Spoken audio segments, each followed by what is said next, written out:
hein, gato? Tá atento.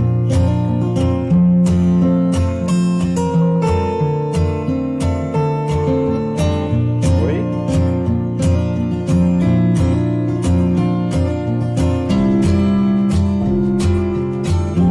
Tá bom. Tá o reloginho?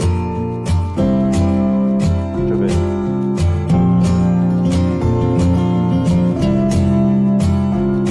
Top, né?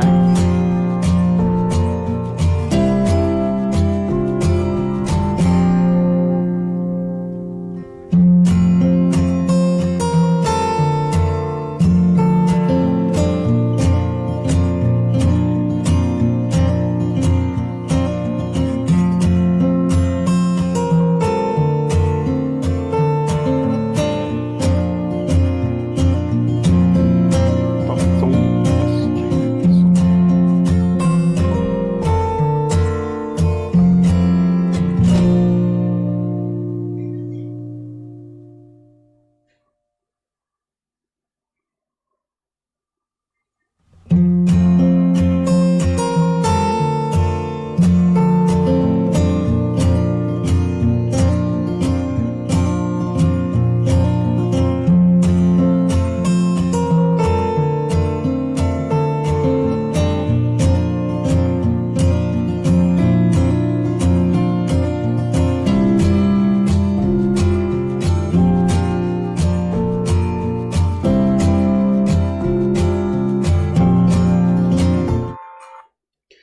Boa noite, povo.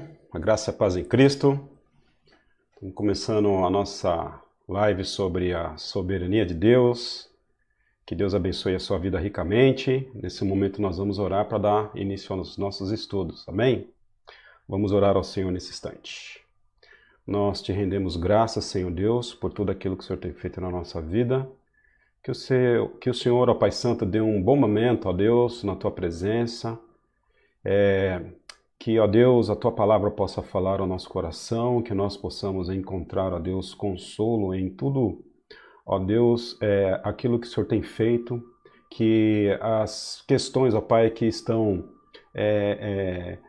diante de nós, as circunstâncias que estão diante de nós, que isso não possa abalar a nossa fé, que nós possamos, ó Deus, ser perseverantes na Tua palavra, amando, sobretudo, Pai Santo, a Tua palavra, tendo intimidade contigo, ó Pai, porque nós sabemos, ó Pai Santo, que o Senhor é a nossa rocha, que o Senhor é a nossa fortaleza e que em Ti nós podemos confiar e descansar, ó Pai. Portanto, conduza os nossos corações nesse momento, ó Pai Santo, que nós estamos entregando ao Senhor. Ser com os nossos irmãos da Igreja Batista Central Itaquera, bem como com aqueles também, ó Pai Santo, que porventura participarão desse momento de estudo bíblico. Em nome de Cristo Jesus, nós oramos. Amém. Espero que vocês estejam bem, debaixo da graça de Deus. E hoje eu consegui fazer uma configuraçãozinha melhor aqui. Eu acho que você vai aproveitar mais o estudo dessa noite, não só dessa noite, mas aqueles que virão aí no futuro. Amém? Quando nós estudamos, eu queria introduzir hoje a nossa aula fazendo uma pergunta. Do que vale a gente estudar tanto a Bíblia, né? Qual o proveito que a gente tem de ter tanto conhecimento sobre a Bíblia ou sobre qualquer outra doutrina que a gente possa conhecer? Quando a gente fala sobre a natureza de Deus, como é que Deus se relaciona com a humanidade, quando a gente pensa sobre a natureza do ser de Deus, geralmente nós vamos entrar num mar profundo de várias questões, de várias configurações, de vários elementos diferentes. E aí a gente fica perguntando, para que vale tanta ciência, para que vale tanto conhecimento? Por que será que eu não fico com as pequenas coisas que eu aprendi sobre a fé cristã? Por isso que nós precisamos dar a seguinte resposta para quantidade absurda de ensino que a gente absorve. Não vale a pena a gente apenas conhecer qualquer doutrina de Deus ou apenas conhecer a palavra de Deus, do que vale nós estudarmos sobre a soberania de Deus? Qual o proveito que isso traz para nós? Então a gente precisa pensar em aplicação. Como que nós podemos aplicar a soberania de Deus na nossa vida? Eu costumo dizer o seguinte, né? Eu acho muito válido, de fato, a gente ler a Bíblia uma vez, duas vezes, a Bíblia inteira, de Gênesis a Apocalipse, de capa a capa. E eu já vi muitas pessoas realmente dizendo que foram, pela graça de Deus, elas foram presenteadas com a energia de poder ler toda a Bíblia. E, de fato, a gente precisa estimular a leitura bíblica de forma completa. Mas eu penso o seguinte, né? O que vale mais, a gente ler a Bíblia inteira ou nós aplicarmos aqueles poucos versículos que nós conhecemos na nossa vida? Então, o que eu quero dizer para os irmãos é o seguinte, não vale a pena nenhuma nós termos conhecimento bíblico se a gente não aplicar isso ao nosso coração. A gente não sai do lugar, a gente patina. A gente está cheio de informação, a gente está cheio de conteúdo, mas a gente não tem aplicação nenhuma na vida. E é muito comum a gente ouvir, né, que a igreja de alguma forma não está preparada para poder falar de Cristo, ou para poder discipular, ou para poder cumprir com a missão do Senhor Jesus Cristo. É muito comum, às vezes, a gente passar muito tempo na igreja, escutando, e mesmo assim a gente ter o sentimento, não só o sentimento, mesmo assim a gente dizer que nós não estamos preparados para poder fazer a missão de Jesus. A questão é, o preparo para a missão de Jesus, ele acontece também não só no momento da teoria, no momento da sala, no momento de ensino, mas também no campo. Então, quando você aprende uma doutrina nova, quando você aprende um versículo novo, quando você aprende algum estudo específico da Bíblia, para que você realmente absorva todo esse conteúdo, agora você precisa fazer o quê? Você precisa praticar. Não adianta você conhecer todas as técnicas de evangelismo se você não for para a rua, se você não obedecer o ID e praticar aquilo que Jesus Cristo está pedindo para que você faça. Só na prática, depois do conteúdo teórico, é que você realmente vai conhecer e você vai aplicar na sua vida tudo aquilo que você aprendeu.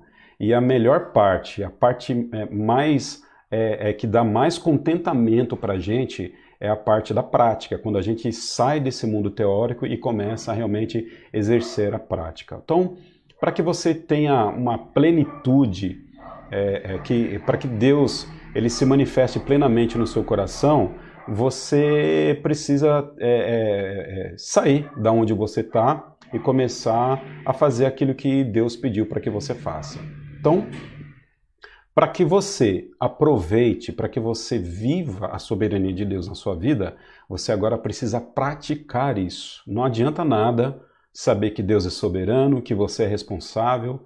Não adianta nada a gente tentar ficar elucubrando aqui sobre a Bíblia ou sobre outras questões, se você não pratica isso. Isso não vale de nada. É o que Tiago fala pra gente, né? A gente não deve ser apenas ouvinte da palavra de Deus, mas a gente deve ser o quê? Praticante. Muito crente apenas ouve e pouco pratica. E aqueles que escutam são até crentes, aqueles que absorvem conteúdo são até crentes, são salvos em Jesus Cristo, vão para o céu, mas aqueles que na verdade crescem no reino de Deus, na maturidade cristã, são aquelas pessoas que saem do mundo teórico e começam então a praticar, ok?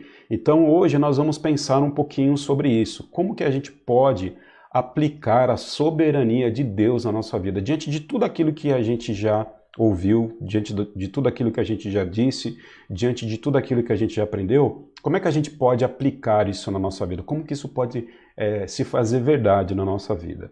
Aí eu trouxe, então, aqui alguns textos para a gente poder pensar nessa noite e depois a gente vai fazer algumas perguntas lá de verificação para ver se a gente realmente está praticando a soberania de Deus na nossa vida. Vamos ver como é que Jó, como é que Daniel pensaram sobre a soberania de Deus. Quando Jó teve aquela experiência que nós conhecemos, né? Aquela experiência de perder sua família, quando Daniel teve a experiência das visões de Deus, também a gente vai ver um pouquinho aqui de Isaías, quando Isaías teve aquela visão de Deus quando Isaías foi chamado por Deus, a gente vai perceber que Jó, Daniel e Isaías, assim como outras pessoas no Antigo Testamento e no Novo Testamento, a gente vai perceber que aquelas pessoas elas tiveram uma reação, elas não ficaram inertes diante da presença soberana de Deus na vida deles. Então vamos ver um pouquinho aqui. Eu trouxe aqui esse primeiro texto, lê comigo aí, ó. O texto que está lá em Jó, capítulo 42, verso de 5 a 6. Meus ouvidos já tinham ouvido a teu respeito, mas agora os meus olhos te viram. Por isso, menosprezo a mim mesmo e me arrependo no pó e na cinza. Vamos ler de novo? Meus ouvidos já tinham ouvido a teu respeito, mas agora os meus olhos te viram. Por isso, menosprezo a mim mesmo e me arrependo no pó da cinza. A gente pode perceber que quando tudo aquilo acontece na vida de Jó, quando ele perde seus bens, quando os seus amigos agora começam a tentar descobrir qual era o possível pecado na vida de Jó, que levou Jó a ficar daquela forma, a gente vai perceber o seguinte, que depois desse longo período de sofrimento de Jó, Jó começa a questionar a Deus, Jó começa a perguntar, por que isso está acontecendo comigo, se aos meus olhos eu não sou uma pessoa tão ruim assim, se aos meus olhos eu faço tudo aquilo que eu acredito que é justo para o Senhor, porque tudo isso está acontecendo na minha vida. E Jó começa então a questionar duramente ao Senhor sobre a sua situação. Então, num determinado momento, o Senhor ele se apresenta para Jó, dizendo para Jó o seguinte: Jó, quem é você para perguntar aquilo que eu faço? Né? Onde é que você estava quando eu criei o cabrito da montanha? Onde você estava quando eu estabeleci a criação? E Deus então vai dizer o seguinte para Jó: quem é você para poder me questionar? Dá uma olhada em quem você é e dá uma olhada em quem eu sou. E Deus não dá todas as respostas para Jó. Deus não explica necessariamente quais são os motivos pelo qual Jó estava passando por aquela situação. Deus, na verdade, diz para Jó o seguinte: olha o seu lugar e olha o meu lugar. Quando então Deus fala com Jó, Deus mostra quão grande ele é, quão soberano ele é, qual é a atitude de Jó. Jó agora está dizendo o seguinte: Senhor, eu tinha ouvido falar de ti, ou seja, eu te conhecia, já o tinha como Senhor, e eu tinha um conhecimento limitado sobre a sua natureza. Mas agora os meus olhos estão te vendo. O que Jó está dizendo? Que Jó conhecia um pouquinho do Senhor, só um pouquinho, uma gota no oceano. Jó só conhecia a ponta do iceberg com relação à natureza de Deus. Mas agora Jó conhecia Deus um pouco mais, de forma mais profunda. Ele não só ouvia falar do Senhor, mas agora ele via o próprio Senhor. E qual foi a reação de Jó diante da percepção que ele teve da soberania de Deus na vida dele? Ele disse o seguinte: eu me arrependo e eu me menosprezo. Jó se humilha. Jó agora ele está arrependido de tudo aquilo que ele pensou sobre Deus, de tudo aquilo que ele falou sobre Deus. E ele diz o seguinte: agora eu tenho que me submeter ao pó da cinza. Jó agora ele se humilha. Então, quando a gente se depara com a soberania de Deus, nós temos que nos humilhar diante desse Deus soberano que está diante da gente. Nós não temos todas as respostas que os nossos corações anseiam diante das circunstâncias que estão à nossa volta. Como que nós podemos consolar o coração de uma mãe que perde o seu filho pela violência? Como que nós podemos consolar o coração das pessoas que perderam seus entes queridos durante esse momento de pandemia? Como que nós podemos consolar o coração de um pai que perde seu emprego e que agora ele perde o sustento da sua família? Então, do ponto de vista humano, não há como nós consolarmos essas pessoas. Isso é um fato, mas quando Deus se apresenta diante de nós, a gente deve se humilhar, porque nem todas as coisas estão reveladas a nós. E o pouquinho que a gente escuta de Deus e o pouquinho que a gente vê de Deus, que a gente enxerga de Deus, isso só é suficiente para que a gente se humilhe diante dele. Então, querido, nada dessa teologia de determinar, nada dessa teologia de não aceitar, muito pelo contrário. A nossa teologia deve ser de quê? Deve ser a teologia semelhante à teologia de Jó, da gente se submeter a essa soberania do Senhor, da gente se humilhar no pó, na cinza, da gente agora, de alguma forma, trazer menosprezo a nós. Quando a gente conhece quem é Deus, certamente nós nos menosprezamos, nós nos diminuímos diante do Senhor. Eu me recordo de uma oração, e eu já falei isso em algumas vezes, eu me recordo de uma oração em que uma irmã, ela viu uma determinada situação difícil e ela disse o seguinte, num culto de oração: Senhor, se eu tenho algum crédito com o Senhor, que o Senhor mude essa situação. Se eu tenho algum crédito com o Senhor, que o Senhor traga essa bênção. Se eu tenho algum crédito com o Senhor, que o Senhor possa fazer com que essa situação ruim se transforme em uma situação boa. Esse aqui que vos fala já ouviu essa oração. Aí eu fico me perguntando, será que de fato nós temos algum crédito com Deus? Será que a gente pode produzir alguma coisa boa com Deus? Para a gente ter algum crédito para que a gente reclame dele alguma benesse para a nossa vida? Não temos nenhum crédito diante de Deus. A gente pode ver isso na experiência de Jó. Quando Jó se depara com a soberania de Deus, quando Jó está mesmo naquele momento de dificuldade da vida dele, e ele começa a questionar e Deus se apresenta para ele, o que Jó faz? Jó não pede para que Deus restitua a vida dele. Jó não pede para que ele saia daquela situação. Muito pelo contrário, Jó se humilha. Jó estava com a vida quebrada, com o corpo cheio de chagas, com a mulher dele buzinando no ouvido dele, os filhos deles estavam mortos, Jó tinha perdido sua riqueza. Agora, quando Deus se apresenta, Jó não vai reclamar. Jó não diz para ele assim, ó, Senhor, se eu tenho algum crédito contigo, restaura aquilo que eu perdi, restitui. Lembra daquela canção? Restitui, Senhor, aquilo que é de meu direito. Jó não fez essa oração. Jó se humilhou, ele se prostrou diante do Senhor e ainda ele diz o seguinte: eu me arrependo, eu menosprezo aquilo que eu pensava e aquilo que eu disse do Senhor. Então, a soberania de Deus, ela deve produzir humildade no seu coração. A soberania de Deus deve produzir humildade no nosso coração.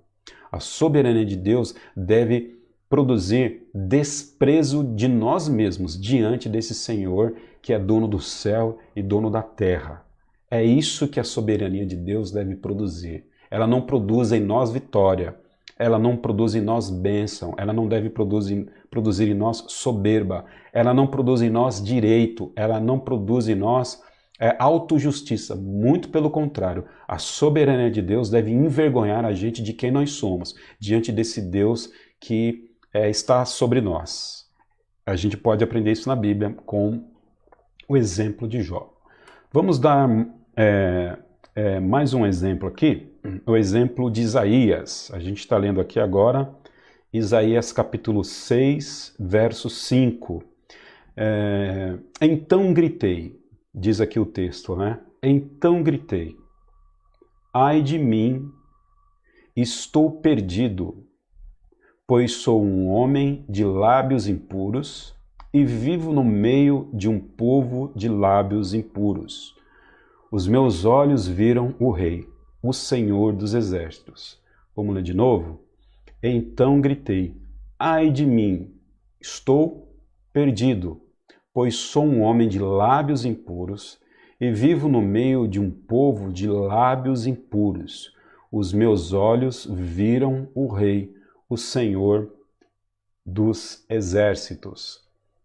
Isaías, quando ele é chamado para poder profetizar sobre a nação de Israel, ele tem uma visão de Deus e nessa visão ele contempla a glória do Senhor.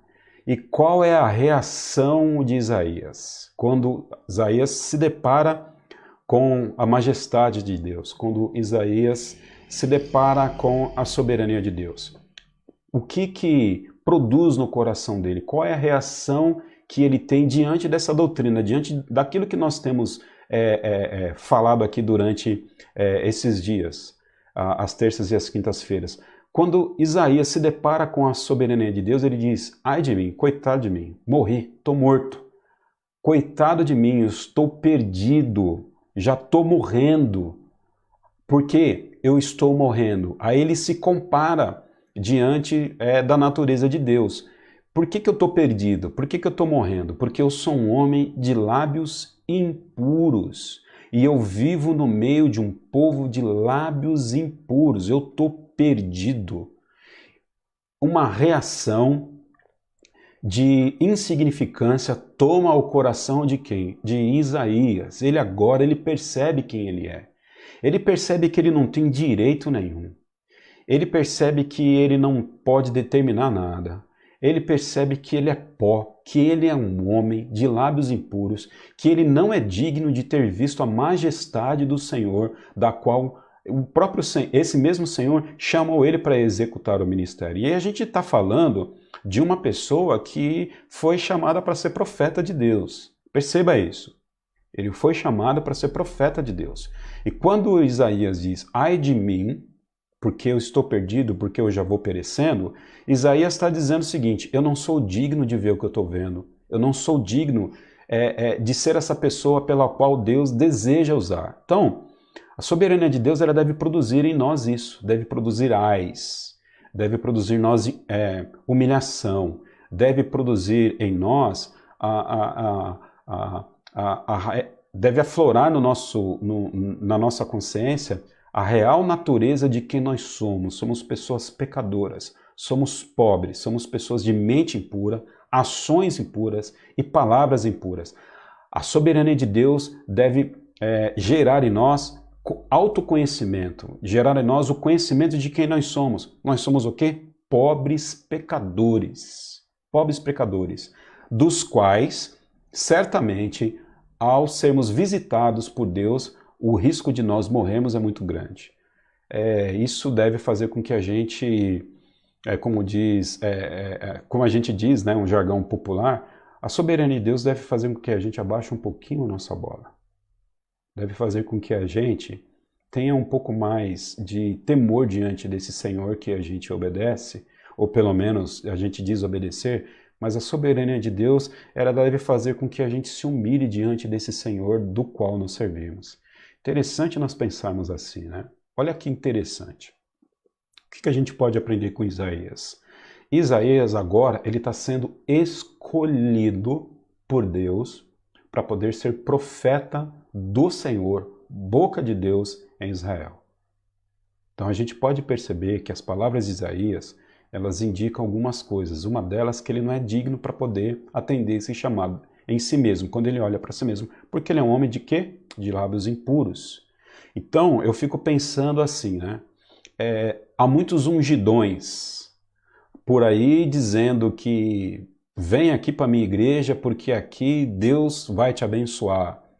Ou receba a minha oração, ou meu lencinho premiado, ou a minha garrafa com água, ou o meu potinho de azeite, porque aqui nós estamos ungindo para que você seja abençoado. Olha só a diferença desses pseudo-ungidos de hoje que nós conhecemos e do verdadeiro ungido de Deus que a gente faz a leitura dele na profecia de Isaías, na própria biografia de Isaías. Essa pessoa, ela não se considera tal. Essa pessoa, ela não traz atributos de unção sobre si mesmo. Muito pelo contrário, reconhecem que são pecadores. Muito pelo contrário, Isaías reconhece que é um mero pecador, que ele mesmo não é digno da vocação da qual Jesus Cristo chamou ele. Ou melhor, da qual o Senhor dos Exércitos chamou ele. Um pouquinho mais à frente desse texto, a gente vai ver que Isaías, ele é purificado pelo Senhor, né? Então Deus escolhe e Deus santifica, Deus purifica as pessoas para que elas possam exercer o seu ministério. Quando o anjo, como a tenaz, ele coloca uma brasa nos lábios de Isaías, simbolizando assim que agora os seus lábios estavam purificados para ele poder exercer o ofício de profeta de Deus. Então, esse mesmo Deus soberano é o mesmo Deus que escolhe e é o mesmo Deus que capacita as pessoas para poder executar o ministério do qual ele chamou. Então, Isaías, ele tem uma reação, ele tem uma atitude diante da compreensão que ele tem da soberania de Deus. Qual é a compreensão? Que ele é um pobre pecador, que ele já estava entendendo que a qualquer momento ele podia morrer diante da visão que Deus tinha dado para ele. Então, a soberania de Deus, amado, ela deve produzir no seu coração, no meu coração, no nosso coração, aquilo que produziu no coração de Jó. A soberania de Deus deve produzir no nosso coração aquilo que ela produziu no coração de Isaías. Então, crente em Jesus Cristo e orgulho são coisas díspares. Não há como se conviver junto.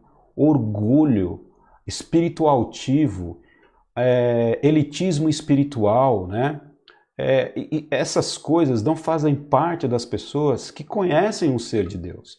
Então, quanto mais a gente conhece a natureza de Deus, mais nós somos humildes, mais nós nos auto-menosprezamos, mais nós nos colocamos no lugar de pó, mais nós adoramos a esse Senhor e mais a gente exalta esse Senhor que está no céu. Então, soberania de Deus tem tudo a ver com a nossa prática de vida, né? Com a nossa submissão a esse Senhor.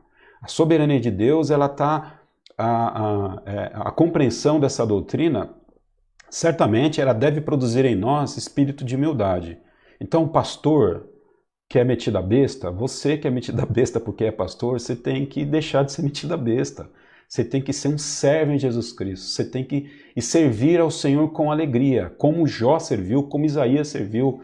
Você que talvez é diácono, é obreiro, é missionário, metido a besta, você também precisa deixar de ser metido a besta, achar que é alguma coisa, porque na verdade nós não somos nada. A soberania de Deus mostra que nós somos pecadores. Nós estamos, na verdade, dentro de uma natureza caída e nós somos pó. E se não é o Senhor sobre a nossa vida, se não é a graça de Cristo sobre a nossa vida, nós não poderíamos fazer nada no reino de Deus. Então, quero aqui dizer para você o seguinte, que a aplicação sobre as doutrinas da Bíblia, principalmente sobre a doutrina da soberania de Deus, essa aplicação ela precisa acontecer na nossa vida, senão não vale nada a gente ficar aqui falando sobre essa doutrina. Isso não vale nada se nós não começarmos a viver isso. Seja pó, porque você é pó, ou melhor, compreenda e viva como pó, porque você é pó. Se submeta a esse Deus que é soberano e que está acima de você. Tire essa ideia louca, talvez, que possa subir ao seu coração, de que você tem direito a alguma coisa, de que a sua casa que você comprou veio pelos seus esforços.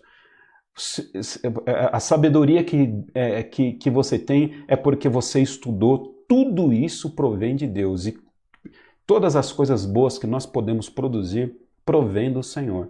Por isso que na nossa atitude deve ser uma atitude semelhante à de Jó, quando ele se depara diante da soberania de Deus, e a nossa atitude também deve ser como a do profeta Isaías. E reconhecemos que somos pobres pecadores e que nós podemos ser consumidos diante da soberania de Deus. Então, fica a dica aí. Não fique só no campo teórico. A gente está estudando aqui, mas não é para que o nosso estudo fique apenas no campo teórico. A gente precisa viver isso. Eu quero aqui também trazer mais um texto para você, o texto de Daniel. Esse aqui é um pouquinho mais comprido, mas a gente lê aqui com paciência. Vamos dar uma lidinha aqui no texto de Daniel. Olhei para cima, e diante de mim estava um homem vestido de linho, com um cinto de ouro puríssimo na cintura. Seu corpo era como berilo, o rosto como relâmpago, os olhos como tochas acesas, os braços e pernas como reflexo do bronze polido, e a sua voz era como o som de uma multidão. Somente eu, Daniel, tive a visão. Os que me acompanhavam nada viram, mas foram tomados de tanto pavor que fugiram e se esconderam. Assim fiquei sozinho olhando para aquela grande visão. Fiquei sem forças, muito pálido e quase desfaleci. Fiquei sem forças e muito pálido e quase desfaleci. Daniel 10, de 5 a 6. Daniel, ele fica o quê? Sem forças. Ele quase morre. Ele quase desfalece. E por quê? Porque Daniel experimentou uma gotinha através da sua visão da soberania de Deus, de quem que Deus era. Aqui a gente sabe que é uma representação de Jesus, e o livro de Daniel está diretamente atrelado ao livro de Apocalipse, e a gente vê essas características dessa manifestação tanto no livro de Daniel quanto no livro de Apocalipse, e a gente acredita aqui, de fato, que Daniel teve uma visão ali do Cristo. Então, qual que é a atitude de Daniel diante daquilo que ele viu? A atitude de que estou desfalecendo diante dessa majestade, diante da glória, da visão, da soberania do Senhor. Perceba, mais um exemplo de que, de fato, a gente tem que ter uma condição de que nós somos muito pequenos diante desse Senhor, que inclusive a gente ensina, que a gente vive, que a gente experimenta, que fala conosco. Mesmo esse Deus que está revelado na Bíblia, a sua revelação, o conhecimento que nós temos dele, aquilo que a gente experimenta dele, aquilo que a gente vive com ele, tudo isso é uma pitadinha de Deus. Na verdade, nós não temos a compreensão de quem esse Deus é. Nós não temos uma compreensão plena de quem esse Deus é. A gente sabe quem é Deus, a gente experimenta Deus, a gente escuta, a gente ouve, a gente vê, mas a partir da pequena revelação que ele deu de si mesmo a nós. Deus é muito maior daquilo que nós pensamos, daquilo que nós conhecemos e daquilo que nós vemos. Esse Deus é muito maior do que tudo isso. Esse Deus é muito maior do que aquilo que a gente percebe dele. Deus é muito maior do que todas essas coisas que nós estamos vivendo hoje. Deus é maior que a pandemia. Deus é maior do que tudo aquilo que nós estamos vivenciando. Deus é maior que o desemprego, do que a falta de dinheiro. Então, quando a gente tem a real compreensão de quem é Deus, da sua natureza, aí a gente vai viver a partir da compreensão que nós temos dele. E aqui agora também, eu quero abrir uma aplicação mais direta. Não podemos dizer que conhecemos Deus se nós não vivemos de acordo com esse conhecimento que a gente diz que tem. Não podemos viver de forma díspare. Então, para dizer que a gente conhece Deus, a gente deve viver aquilo que esse Deus é, ou pelo menos nos esforçarmos a viver aquilo que ele diz para que nós devemos fazer. Então, é muito comum, às vezes, as pessoas professarem a fé em Jesus Cristo, é muito comum as pessoas consumirem cristianismo, mas num primeiro momento é muito comum também essas pessoas ou deixarem a Igreja de Cristo, ou mesmo elas perderem o seu fortalecimento na fé por conta de um soprinho que a vida deu. E é soprinho pequeno, viu? Não é soprinho grande não. Às vezes uma sopradinha pequena, as pessoas elas já perdem ali o equilíbrio e deixam de viver esse Deus que professavam que conheciam. Isso, na verdade, mostra que essas pessoas nunca viveram, ou pelo menos nunca conheceram de fato esse Deus que dizem que conhecem. Porque quem conhece Deus de forma genuína, a gente vai ver daqui a pouquinho, vai obedecer ao seu Senhor. E quando nós falamos em responder à soberania de Deus, nós não estamos falando que essa resposta é um peso sobre nós. Nós estamos dizendo que a resposta, as aplicações e as implicações que a soberania de Deus traz sobre nossa vida deve produzir alegria, deve produzir tranquilidade em nosso coração. Ok? Eu tenho aqui mais um slide para mostrar para vocês e uma perguntinha para que a gente possa, de fato, fazer uma aplicação sobre a soberania de Deus na nossa vida. Qual deve ser nossa atitude diante da soberania de Deus? Eu elenquei aqui algumas que eu achei principais e a gente vai comentar de forma geral também sobre essas implicações. Qual deve ser a atitude nossa atitude diante da soberania de Deus? Temor ao Senhor, obediência, resignação, segurança, adoração e culto.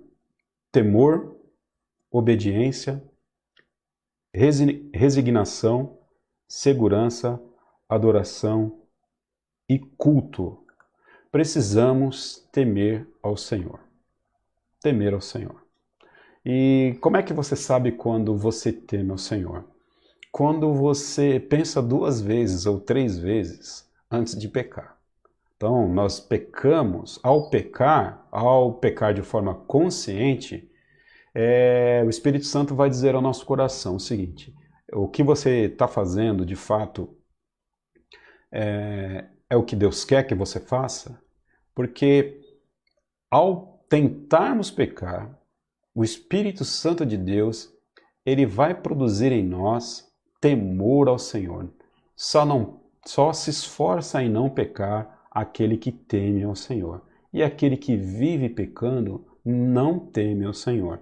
E aquele que não teme ao Senhor não o conhece, não conhece a sua soberania, não conhece quem é Deus e qual é o seu lugar. A outra palavrinha lá que a gente vai trabalhar é obediência. Falamos um pouquinho sobre temor e vamos falar agora um pouquinho sobre obediência. Obedecer ao Senhor. Obedecer ao Senhor é uma reação que nós temos diante desse Deus que a gente conhece. Então, o que é obedecer ao Senhor? Fazer aquilo que Deus pede para que a gente faça. Eu me lembro que algumas vezes eu não quis obedecer o meu pai, eu me lembro que algumas vezes, não poucas, eu não quis obedecer a minha mãe. E a ideia, às vezes, que a gente tem de obediência é uma obediência que traz desprazer em nós, né? Eu me lembro uma vez que minha mãe me forçou a lavar a louça. Foi um dia terrível para mim, porque eu não gostava de lavar louça, não imaginava que eu pudesse lavar louça um dia. E o sol estava claro lá fora, me lembro como se fosse hoje. Meus amigos brincando de bola lá na rua e eu lavando louça. Aquilo para mim foi um castigo e eu associava obediência a castigo. Quando a gente obedece ao Senhor, nós não estamos recebendo um castigo dele. Muito pelo contrário, a obediência produz em nós alegria e plenitude de vida. Vou dar uma dica aqui para você. Queria falar uma coisa para você aqui. Não fique chateado comigo se talvez você pensa diferente do que eu vou falar. Você sabia que Deus não quer a sua ajuda? Deus não quer... Você sabia que a igreja não quer sua ajuda? Você sabia que o reino de Deus não quer sua ajudinha? Deus não quer que você ajude a igreja. Deus não quer que você ajude seu ministério. Deus não quer que você ajude seu pastor. Deus não quer que você ajude o reino de Deus. Deus quer que você obedeça aquilo que Ele pediu para você obedecer. E quando você começa a obedecer ao Senhor e não ajudar o Senhor, não dar uma mãozinha, você começa a ter alegria de vida e plenitude. Por quê? Nós só podemos ser felizes se nós obedecermos ao Senhor. A obediência ao Senhor está diretamente atrelado ao exercício dos dons espirituais que Deus deu para a gente. Ok? Então, quando nós obedecemos, quando nós fazemos aquilo que o Senhor pede para que a gente faça, nós não fazemos isso e recebemos em nós um peso como se fosse um castigo. Tem muito crente que vai para a igreja que essa quer castigo. Tem muito crente que vai para a igreja, às vezes, para exercer uma função no corpo de Cristo e acha que aquilo é um peso, é um castigo, né? Ah, de novo eu estou na escala, de novo eu vou fazer isso. Querido, pare de fazer aquilo que Deus não pediu para que você faça. Eu sempre digo isso. Por quê? Porque Deus não quer uma ajudinha, Deus não quer uma forcinha. Deus quer que você obedeça a Ele. E quando você faz as coisas obedecendo ao Senhor, você faz isso de forma o quê? Prazerosa. De forma prazerosa. Né? Ontem mesmo eu tive uma experiência com os irmãos e nós saímos da igreja mais de meia-noite.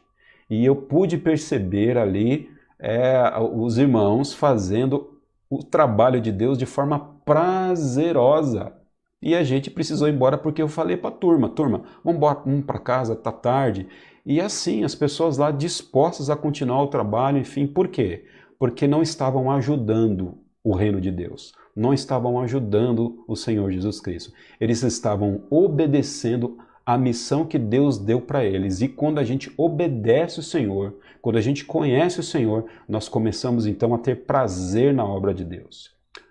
A alegria e o prazer é um forte indicativo de que você de fato está obedecendo ao Senhor naquilo que você está fazendo. Deus não quer uma ajudinha.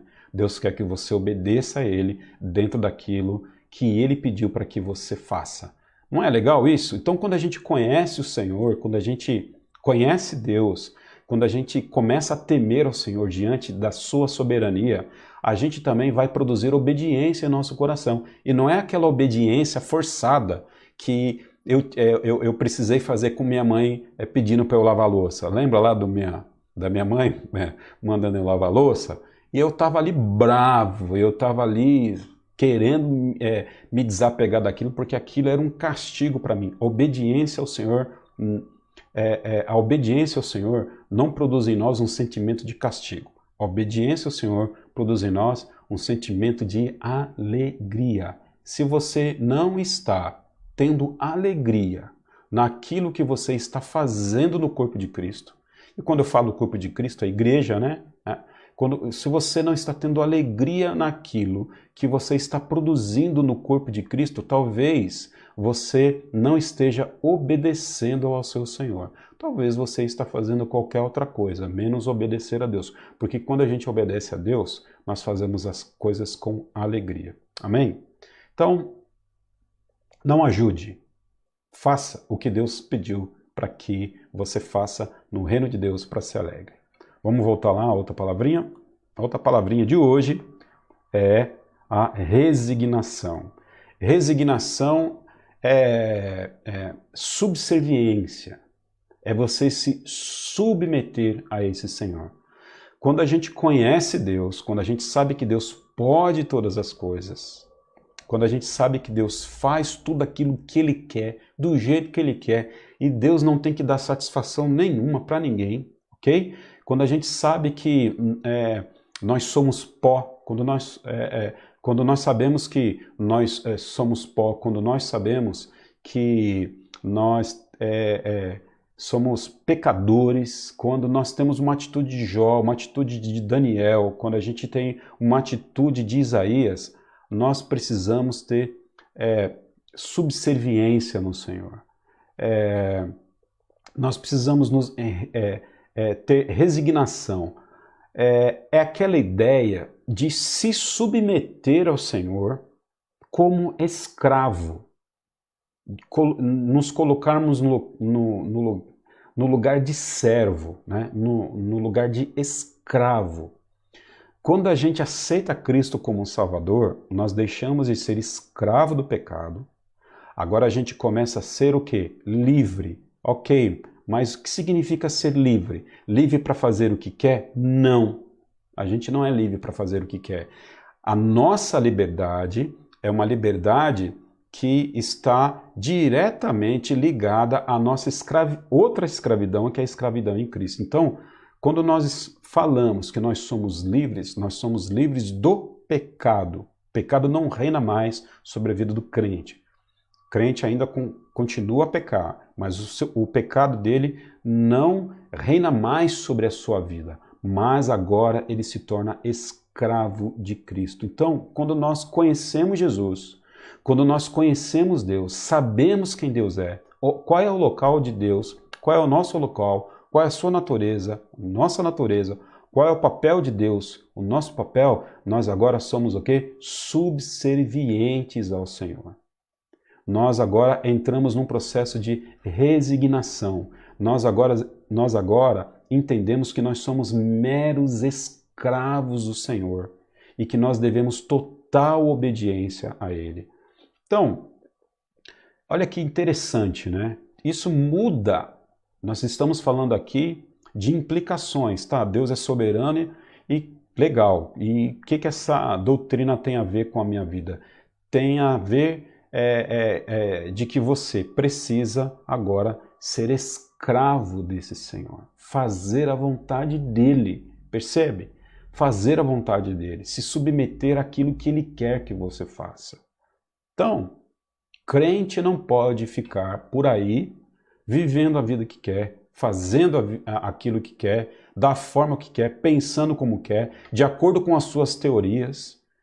Porque crente não é um bicho livre, não. Não nesse aspecto da soberania. No aspecto do pecado, sim. Crente é livre do pecado. Mas ele é livre do pecado, uma vez que agora ele é escravo de Deus. Então ele tem que se submeter a esse Senhor.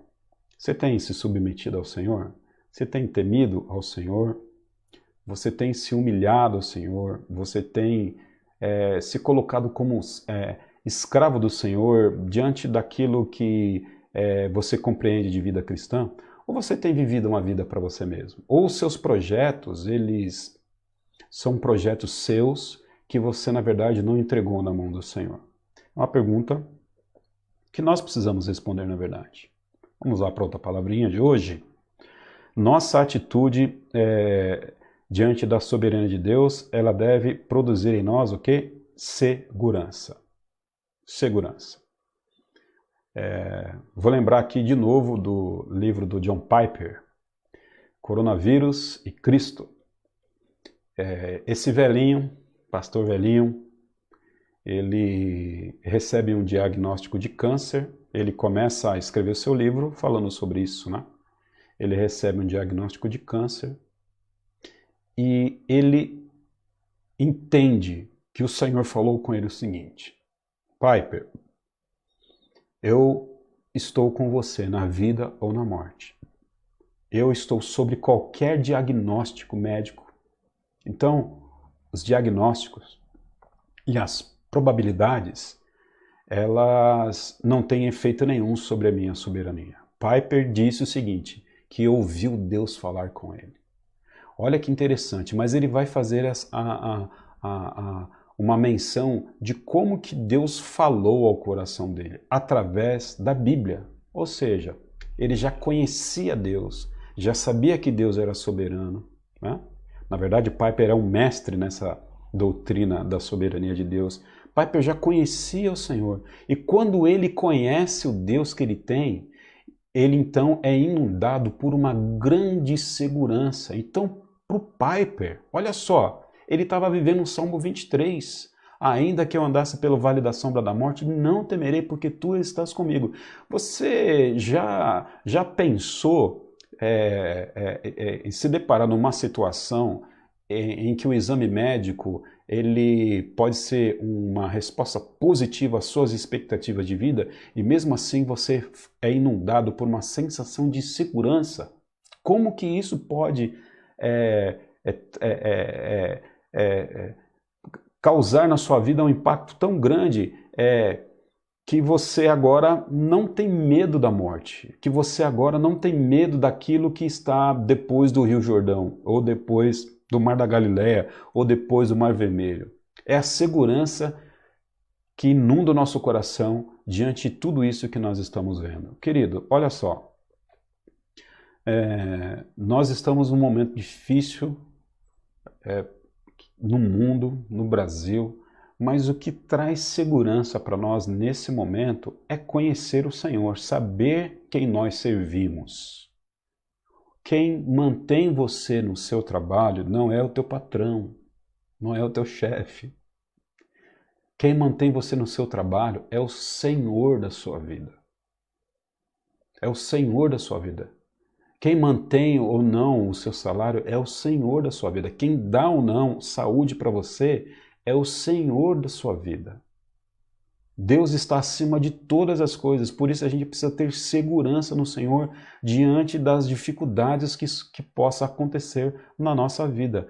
É difícil da gente se desprender dessa falsa sensação de segurança que a gente tem, né? Na família, falsa sensação de segurança no trabalho, falsa sensação de segurança na conta bancária, falsa sensação de segurança na saúde. Com um estralar de dedos, a gente sabe que a gente pode perder tudo isso a qualquer momento e o nosso chão fazer o quê? Abrir. Quem diria? Eu me lembro que 2019 foi um ano muito difícil. Eu acredito que você também deve se recordar. Muita gente morreu, né? Muita pessoa que estava na mídia, na televisão, morreu. E eu lembro que a gente comentava, a gente não vê a hora de passar 2019, cancela 2019 para a gente começar 2020. Nós nunca imaginaríamos que esse ano de 2020 seria mais difícil ainda do que 2019. A nossa segurança, ela se foi da noite para o dia. No mês de janeiro, fevereiro, não sei exatamente qual mês, não me recordo, o Brasil estava pulando o carnaval. Depois, a gente estava trancado em casa com medo de morrer. Por quê? Porque nossa vida, como diz Tiago, é como um vapor. Por isso que nós precisamos compreender a natureza de Deus, saber que Ele é soberano, que está sobre todas as coisas, para que a gente possa o quê? Não só compreender, mas repousar e sentir segurança nesse Deus. Assim como John Piper sentiu e sente, assim como eu sinto pela fé, eu também estou dizendo aqui que você sente a segurança de Deus. Então, é a hora da gente descansar. A gente corre com tanta coisa, mas Deus pede para que a gente descanse.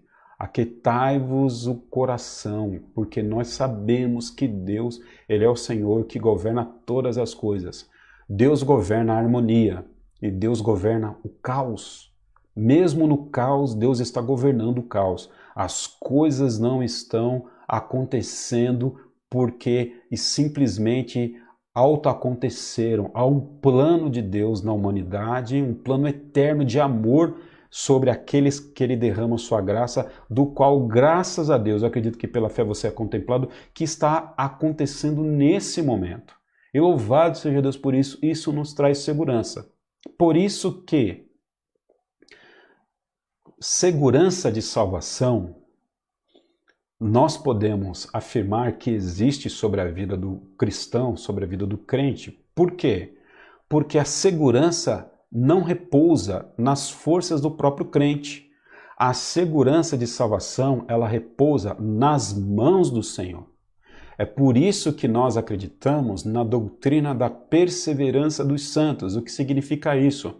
Que uma vez que você é salvo em Cristo, você já tem um céu garantido e não há nada que você possa fazer para perder a salvação. Nada. E isso está na Bíblia. A Bíblia nos ensina isso. E por quê? Porque a salvação não está na nossa mão.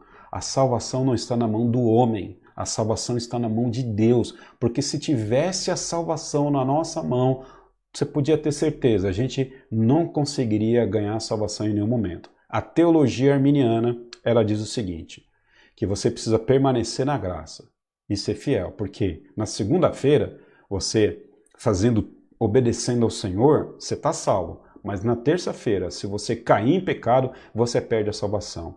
Isso, a teologia arminiana, ela vai dizer que você tem força em si mesmo para fazer a manutenção da sua salvação. E nós não temos força em nós mesmos. A palavra de Deus nos diz isso, aquilo que a gente já estudou aqui não diz isso, que nós temos força em nós mesmos para que a gente possa ser salvo. Só o Senhor pode dar salvação a nós. E louvado seja Deus por isso. E glória a Deus por isso. Então a gente precisa repousar o nosso coração e ter tranquilidade. Qual é a sua situação hoje? Saiba, querido, se você tem o Espírito Santo de Deus, acalme o teu coração.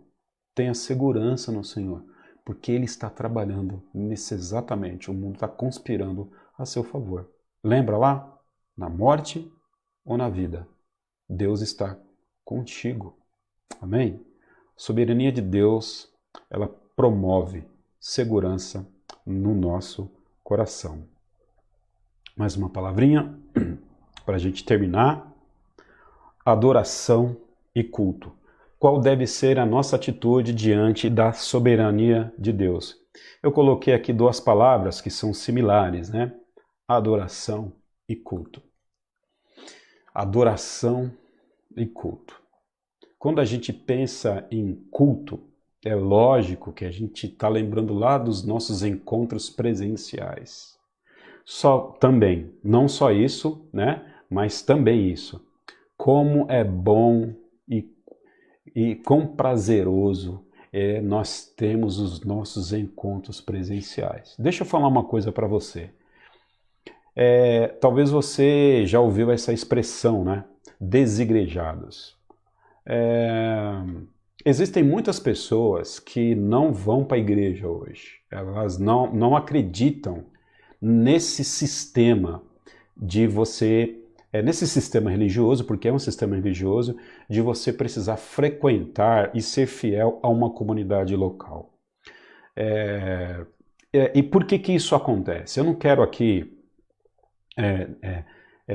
dizer, do ponto de vista bíblico, eu não quero fazer uma apologia às nossas reuniões culticas, porque não é o momento para isso, eu até poderia fazer, porque a Bíblia nos respalda para isso, mas quando uma pessoa ela não vê necessidade, perceba, querido, ela não vê mais prazer em adorar o seu Senhor, em cultuar ao seu Senhor, em reunião de adoração com seus irmãos, essa pessoa, o nome técnico para isso, pelo menos que os universitários dão, são os desigrejados. São pessoas que são crentes, mas estão dentro da sua casa e acreditam que fazer parte de uma igreja não é algo fundamental para a vida. Essas pessoas, na verdade, elas não conhecem a natureza de Deus. Elas não sabem de quem é Deus e de quem nós somos.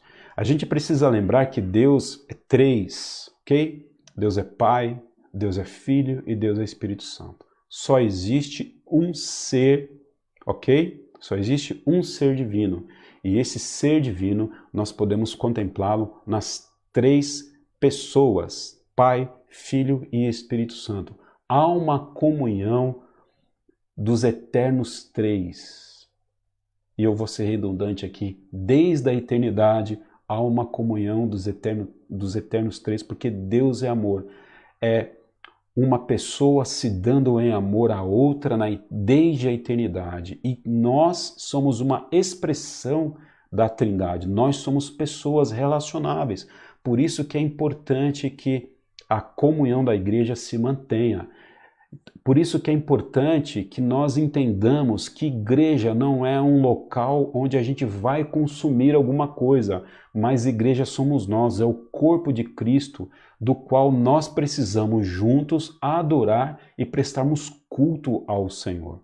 A compreensão da soberania de Deus leva diretamente nós adorarmos e nós prestarmos culto a esse Senhor.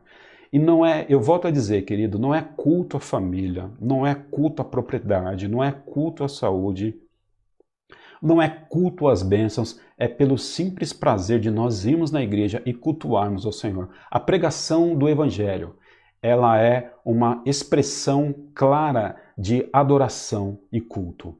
Os hinos de louvores, eles devem de fato adorar ao Senhor e cultuar ao Senhor e não a nós mesmos. Ok? Por isso que a gente precisa, quem é da equipe de louvor, quem trabalha com louvor, quem é ministro de louvor, quem tem esse dom que Deus deu da música, da adoração, precisa entender que as nossas canções ao Senhor, elas devem ser mais o quê? Verticais do que horizontais. Então, quando a gente vai para a igreja, a gente tem que pensar o seguinte: nosso repertório tem que ter músicas na sua essência de que exaltem o nome de Deus e não que busquem para nós algum tipo de coisa. Algo como aquela música, enfim,